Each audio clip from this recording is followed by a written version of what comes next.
So last cycle, I started off thinking, I don't know what I'm going to do. I'm going to buy a large basket on top of my Bitcoin holdings. So I had Bitcoin, and then I had a large basket of 10, 15, 20 different names, thinking, well, these will work over time. My basket should work. It ended up being a wallet of shame. Most of those didn't work. I got a couple right, but they didn't really pay for the losses. It left me unfocused. I wasn't focusing on what really mattered. Try not to go too far out the risk curve into mid-size and smaller caps and hold a big basket of those, saying, well, the AI theme's going to play out and the meme theme's going to play out and the real world asset theme's going to play out. I want an allocation to all of these. It generally doesn't work. Honestly, it is not easy. So don't try and be a genius. Just let the secular bull market rise the value of your wealth. The banana zone is finally here. The peak period in every cryptocurrency bull market when prices skyrocket wildly and investors get into a wild frenzy. Real Vision founder and CEO Raoul has been predicting this moment for months, and so far, it's been everything he promised and more. Major cryptocurrencies like Bitcoin, XRP, Cardano, and Solana are ripping higher, and the Crypto Fear and Greed Index has been on extreme greed since November 11th. As exciting as these moments are, Powell cautions that they are just as risky because many people get swept up in the euphoria and completely forget about the big picture. For Powell, the big picture is not a 30, 50, or even a 100% rise in crypto asset prices. It's also not the quadrupling of the overall crypto market cap from about $3 trillion to an expected $12 to $15 trillion by late 2025. The big picture for Powell is the explosive growth from $3 trillion today to between $50 and $100 trillion by 2030. This is why Powell describes the crypto trade as the biggest opportunity in modern financial history. In a recent update on his Raoul Pal the Journeyman YouTube channel, Powell stresses the importance of not f***ing this up before this big moment so we can benefit fully from the immense opportunity we've been given. In his video, Powell shares a few golden rules for everyone who does not wish to lose their coins. No leverage, no Fomo. Focus on your main bags and avoid over-diversification. As we bring you clips from Raoul Pal's video, please take a little time to like this video, subscribe to the channel, and turn on post notifications for more videos like this. Everything you do helps with the YouTube algorithm and immensely contributes to the channel's growth. Thanks, and enjoy the video. I think you know by now the banana zone has started, and that's the silly season in crypto when prices start to go mad. And we have one job here, and that's not to f*** it up. And I'll explain a little bit about that. But first, the bigger picture. You see, we're on this journey. Today, crypto's a $3 trillion asset class, but I think it's going to $100 trillion by, let's say, 2032, 2034. So within 10 years, it goes to $100 trillion, which would be the largest, fastest accumulation of wealth in all human history. Now, my job here is to help you navigate that. I want you to all make it to the other side. I want you to make money and unf*** your future. You see, all of these things you hear me say, the banana zone, unf*** future, don't f*** this up, they're all part of the big thing is how to navigate this megatrend. Many of you are newer to crypto. I've been in the space since 2013 and have learned many, many lessons. And so I want to talk a bit about lessons today, how I f***ed it up, maybe some misapprehension, some wrong stories about me, but I'm very honest in where I've screwed things up. And I think it's important to know. But first, let's look at the principles you all need to understand about don't f*** this up. I sent this tweet out in January 2024, and I maintain that this alone will help you. So this tweet says, remember, no leverage. So what that means is if you start borrowing money against it by using perps or other means, you have a risk of losing your coins if you get something wrong in a pullback. And then if you lose your coins, you're out of the market and you have this up. So please don't use leverage. Leverage is for experts and shorter term traders and people who really know what they're doing. Even then, I personally never use leverage. My job is not to lose my coins. Secondly, no FOMO. That's the fear of missing out. You see, when things get crazy in crypto, somebody on Twitter or one of your friends will be making more money than you. In fact, it looks like everybody's making more money than you and you don't have the right trades and you're feeling terrible about yourself. That is just the engagement trap that is Twitter. or the boasting of your friends. You don't get to see the trades that aren't working for those people. Now, really, what it's about here is not doing stupid things. So not suddenly FOMOing into a trade because something else is going up more than your coins. That's an easy way to lose money because you end up usually getting into a trend too late. It then reverses. You've then lost money. You then try and get back into your old trend, your old trade. That starts outperforming and so on and so forth. It's a mess. Don't do it. I've FOMO'd in many times into things that I shouldn't have FOMO'd into. Often it's been in a meme coin where I have a very low allocation. We'll talk about that in a bit. But often it's a friend calls me up and goes, you've got to get this one. This is so good. And for some reason, my guard is down. Now, I know I only have a very small amount of meme coin holdings or money allocated to that. So I can't do myself that much damage. But I suddenly get excited. I got an email a few months ago from a friend and client of mine said, hey, you've got to look at this thing. It's amazing. I'm fully loaded up. This is really cool. And I'm like, oh, yeah, this looks really cool. Now, I'm shit at early stage stuff, but here's me thinking, yeah, I'm going to follow this guy. He's really smart. Obviously, I lose 70% of my money in that trade. I then did it again recently where somebody came on and said, listen, this is a really great idea. I have a history of doing that. I did it in the last bull run several times. So please don't FOMO. You will lose out.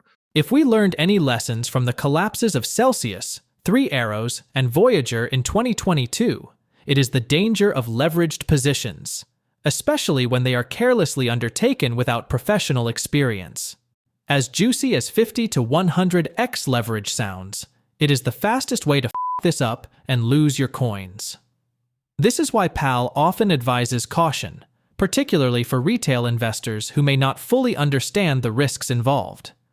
According to the renowned macro analyst, the cryptocurrency market is already much too volatile, making leveraged positions particularly risky for investors. He advises caution and stresses the importance of understanding the risk-reward dynamics before using leverage in such markets. This does not mean PAL is completely against using calculated leverage when appropriate. Like every other investor, PAL acknowledges that leverage amplifies gains and can lead to outsized returns in favorable market conditions. However, he stresses the need for robust risk management when using leverage, appropriate focus on position sizing, and a clear exit strategy to avoid being wiped out by a sudden market reversal. While PAL himself uses leverage in certain trades, he often states that this is based on his years of experience and deep understanding of market cycles. For most investors, he advises against high leverage unless they have the expertise and capital to withstand potential losses. His general recommendation is to focus on building a diversified portfolio with minimal leverage to weather both bull and bear markets effectively. Let's get back to the video. The other really crucial one is only have 3 to 5 of the top assets in your main holdings. This is to de-risk. You see, the space is going to go up plenty. You don't need the fastest horse in the race. You need just good, fast horses. So for most people, just Bitcoin is good enough. Or maybe you want Bitcoin and Solana, because Solana has been, the blockchain with the most network adoption this cycle. Or maybe you have Bitcoin, ETH, and Solana.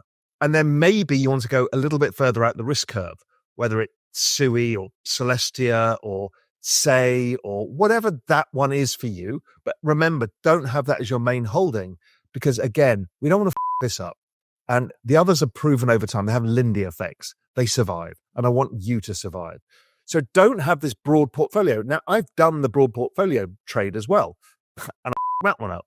So last cycle, I started off thinking, I don't know what I'm going to do. I'm going to buy a large basket on top of my Bitcoin holdings. So I had Bitcoin, and then I had a large basket of 10, 15, 20 different names thinking, well, these will work over time. My basket should work.